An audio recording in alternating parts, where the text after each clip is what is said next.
everybody, welcome. So today I want to talk about something that doesn't really get a ton of attention, but is so critical, like super, super important.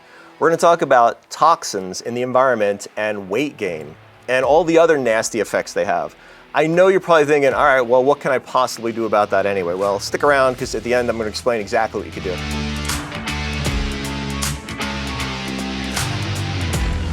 I want to explain to you why you should care. Because here's the thing. According to the EPA, the average American home has somewhere between 50 and 80,000 toxins. Like how crazy is that? Now, why it matters is because they will make you fat, and I will explain exactly why in a minute. But for instance, you might be thinking, well, where do these things even come from? Well, they come from all sorts of things, like cleaning products, the Lysols, the Windexes of the world, lotions, deodorants, sunscreens, all the things that sit in our house. Not too long ago, I put together a piece of furniture from IKEA, and I hope I don't get in trouble for that, but I mean, the room stunk for like a week. And the same idea, like if you ever painted your house or had the carpets cleaned, all those things are toxins, particularly where I live in Phoenix, right? And you might experience this in the winter wherever you're at. If the windows are closed for a period of time, it's the same air recirculating round and round. So why does it matter? Well, I think of it this way. A couple thousand years ago, what did God design your body to deal with as far as toxic exposure goes? I don't know, like maybe campfires were about the worst thing there were, right? But today, we've got all the things I just mentioned, and they are everywhere. Now, here's what's crazy about these things. The average woman, if you could imagine this, before they leave the house in the morning, according to some different studies I've read, are exposed to somewhere around 200 to 250 different toxins, right? Now, I even read a study not too long ago that said babies, the fetal cord blood, it's had 238 different toxins. Like in the blood, before you're even born, you're exposed to this stuff. Now, why does it matter? Because today, scientists are calling these different toxins obesogens and diabetogens. Now, let me back up. What does that mean? So here's the thing. These toxins come in. Our bodies are unbelievably amazing at getting rid of things. Now, I still can't even imagine how it's possible that you can come in contact with 50,000 different toxins and your body can get rid of it. So where does it go? It goes out through the kidneys, through fecal material, through your lungs. Important to keep all those organs working well, of course. But whatever doesn't go out, whatever your body's like, I don't even know how to process this thing, what does it do? It says, hey, I've got to store this in the safest place possible. So would you want your body storing toxic buildup in your, well, let's say your nervous system? Of course not, because then you're dealing with things like Parkinson's and MS and all sorts of stuff, right? So what does your body amazingly smartly do? It says, hey, I'm going to stick this nasty stuff where? In a fat cell, because it's a safe place. So your body takes the toxic residue, it goes, I can't get it out, I'm going to start pouring it into fat cells. Over the course of a lifetime, again, these toxins are in the air we breathe, the food, gosh, I mean, you name it. It's impossible to avoid. So they end up in fat cells. Now, they're called obesogens. What does that mean? That means they cause obesity, and they're called diabetogens, meaning they screw up insulin sensitivity and actually can cause diabetes. So the challenge with that, of course, is you can eat well and do everything right, but if your body's sitting there going, look, I've got this toxic waste sitting in a fat cell, because of that, I have to hold this fat in this cell to keep it as diluted as possible. Right? That's how it causes obesity. Does that make sense? In fact, if you go on a diet, you're trying to pull fat out of the fat cell, what does your body do? It goes, I don't think so, because then you're concentrating that toxic mess. So your body goes, I'm going to resist that as much as possible. In fact, what's crazy is half the things we do to lose weight are what? Toxic, right? Prepackaged meals, toxic food, toxic drugs, which all go into this fat cell. Things like MSG, like you name it, it's out there, it goes in. By the way, when it comes to really trying to lose weight, and that's not so much what this is about today, although everything we talk about is metabolism and hormones and just rebooting things, the best way to approach this is to try to detoxify your body more than just try to force it to pull fat out of a fat cell. And that's super, super important. So just so you don't think I'm making this stuff up, again, I had mentioned, according to the EPA, the average American, somewhere between 600 and 800 toxins in one fat cell. I pulled up a couple studies that I was reading. This one from the National Institute of Health. Check this out. Environmental toxins that cause weight gain are known as obesogens, and they contribute to weight gain by altering metabolism and hormone balance. We're going to talk about that in a second. And they even increase the number of fat cells. These toxins are found in food, water, toiletries, makeup, perfume, cleaning products, and so much more. Again, that's the National Institute of Health. Here's another one from the National Institute of Health. It is clear that environmental toxins accumulate in fat tissue, resulting in the development of obesity and type 2 diabetes. Crazy, right? Here's what makes this even worse. Toxins that are stored in fat cells mimic, compete, and bind hormones. Why does that matter?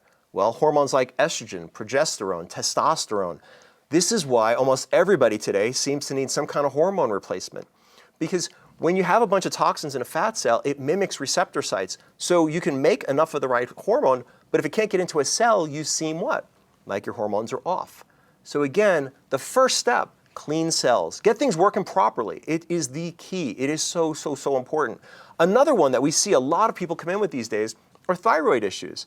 Again, very often you can make enough of the right thyroid hormone, but it's got to get into a cell. So if toxins are screwing up the top of, or let's say the outside, and the receptor sites aren't working properly, yeah, you can have enough. And then you're like, man, I've got all the symptoms of a thyroid issue, right? I've got constipation maybe, and I've got low energy, and my eyebrows are thinning, and my hair's, and all those things. And very often, it's not that we need extra hormones from the outside, it's just we've got to get this working properly. And what I mean by working properly is simply clean out the body. So how do you do that? Well, here's a couple really simple things. I'll tell you what, if you go online and just Google natural cleaning products, there is a bunch of them. So rather than me trying to list them all here, you could use things like white vinegar and water, you could use a couple drops of dish soap. You can make cleaning products that don't have a bunch of bad toxins. I would say the biggest offender, at least with 4 teenagers in my house, 3 of them being girls that I've seen, and of course we don't use this stuff now, was hairspray. I mean, if you read like hairspray or some of these body sprays and you look at the ingredients, there's like 50, 60 ingredients, and none of which you can pronounce, and all of which are bad. And if you aerosol that and you inhale it, and let's say you're doing that every morning, your fat cells are accumulating more and more toxins, it's screwing up hormones more and more, and it's causing you to hold body fat. So in addition to getting rid of some of the toxic products in your house, which you might wonder, like, how do I know if a product is bad or good? So I use an app, my family uses an app called Yucca, Y-U-K-A. It is the coolest thing out there. All you do is download the app and then point your phone at any barcode of any product, and it'll literally score it from 1 to 100, right? So, well, I've actually scored some products as a 0, so I guess it can go to 0, which is basically like, it is so bad, like, it's toxic waste essentially.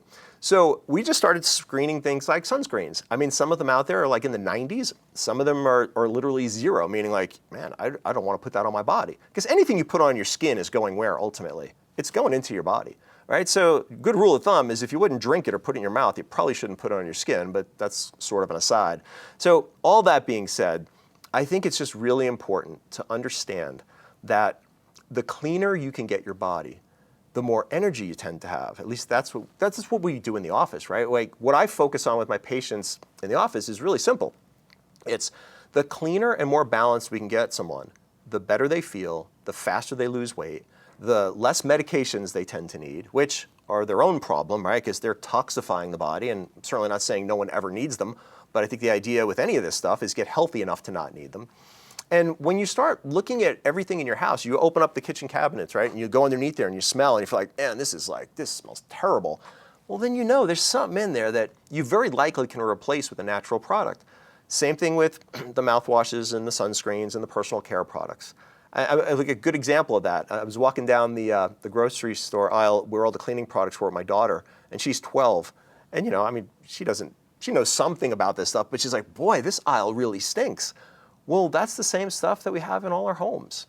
And so, again, what am I saying? If you're putting together the piece of IKEA furniture, stick it outside if you can. Let it bake in the sun in a little while. It sounds crazy, but that'll get a lot of that stuff to outgas much faster. Leave windows open. Like every morning in our house, we just open the windows. We let fresh air go through. So yeah, then the heat or the AC or whatever's on at the time, it'll at least be cleaning good, clean air versus the same stagnant air that's going round and round. And ultimately, I would just suggest, while it doesn't seem like a big deal and it doesn't seem like, well, like really is that going to matter? Honestly, it does matter. It makes a giant difference. the cleaner you can get cells, the more balanced hormones will be, the faster and easier it is to lose weight, and generally the better you'll feel. I mean, I could talk about brain fog and all the things that are related to these chemicals, but I think rather than make it sound all scary, just do your best. Don't spray the hairspray. There are even pump ones that don't use aerosols. There are natural hairsprays out there. There's natural versions of almost everything today. I mean, even 5 years ago, you'd have to make all this stuff yourself. So just become educated. Google natural cleaning products. Google natural personal cosmetics. Lipstick, for instance, super toxic on average. All right, so there are natural brands of that stuff where you're like, all right, because if the lipstick disappears throughout the day, where's it going?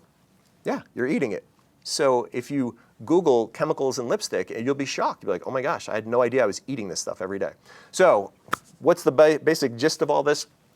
Ultimately, I would highly recommend scan your products. Use an app called Yucca, which you can, again, scan a barcode. It'll tell you if it's good or bad, and just start buying the healthier ones. If you're thinking about painting the rooms in your house, just use a natural low VOC paint, right? I mean, it might not be natural per se, but it's gonna be better than some of the other stuff that's out there. And keep the windows open for a couple days if you can before you move into that room. Sleep in a different room if you have to. Because all those things ultimately are going in, right? And every once in a while, you gotta give your body a chance to just get things out. So in the office, we put people on natural cleanses to help detox them. If you have questions about that, just reach out to us. There's pretty simple ways to do it, but sometimes it's just a matter of eliminating the known bad stuff for a while. Drink plenty of water, right? Get some electrolytes and water, like just maximize the normal pathways.